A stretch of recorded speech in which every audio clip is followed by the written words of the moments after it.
ও মন রমজানের ওই রোজার শেষে এলো খুশির ঈদ। তুই আপনাকে আজ বিলিয়ে দে শোন আসমানি তাগিদ। ও মন রমজানের ওই রোজার শেষে এলো খুশির ঈদ।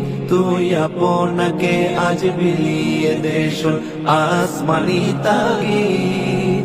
তোর সোনা দানা বালা খানা সব রাহে লিল্লাহ। তোর সোনা দানা বালা খানা সব রাহে লিল্লাহ। দে যাকাত মুর্দা মুসলিমের আজ ভাঙাইত নিদ। দে যাকাত মুর্দা মুসলিমের আজ ভাঙাইত নিদ।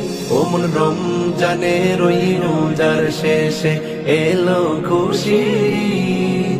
তুই আপনাকে আজ বিলিয়ে দে শোন আসমানি তাগিদ। ও মন রমজানের ওই রোজার শেষে এলো খুশির। আজ পড়বি ঈদের নামাজ রে মন শেষে ঈদগাহে। আজ পড়বি ঈদের নামাজ রে মন শেষে ঈদগাহে। যে ময়দানে সব গাজী মুসলিম হয়েছে, আল্লাহর আলোচনা করা হবে, নবীর আলোচনা করা হবে। এটা জান্নাতের বাগান, কথা কোন ঠিক না? আর আজকে এটা হলো নূর আলা নূর। একটা তো জান্নাতের বাগান, আর একটা হলো ওলি আল্লাহর প্রেমের বাগান। আমি কি দিয়ে ওয়াজ বুঝাইতাম, না বুঝলে কোন যে বুঝি না, তারপরে বুঝাই দিয়ে যাবো।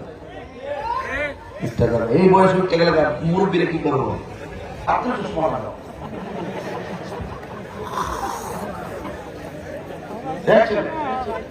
কষ্ট হয়েছে। আজকে একটা জিকির করবো ইনশাআল্লাহ। এটা আমি নিয়ত সম্মত রাখেন না বাজানো।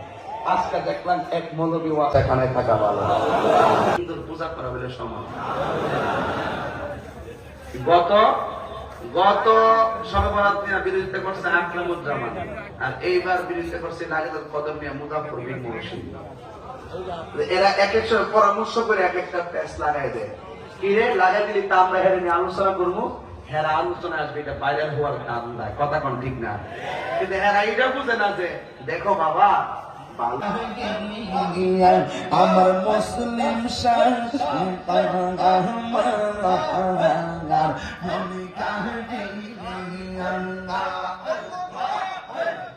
এটা যেন সুন্দরটা যেন গোছানো হয়। আমাদের বিশ্বাস বুজুর্গের মাধ্যমে আমরা একটা সুন্দর আলোকিত সুন্নিয়ত দেখতে চাই।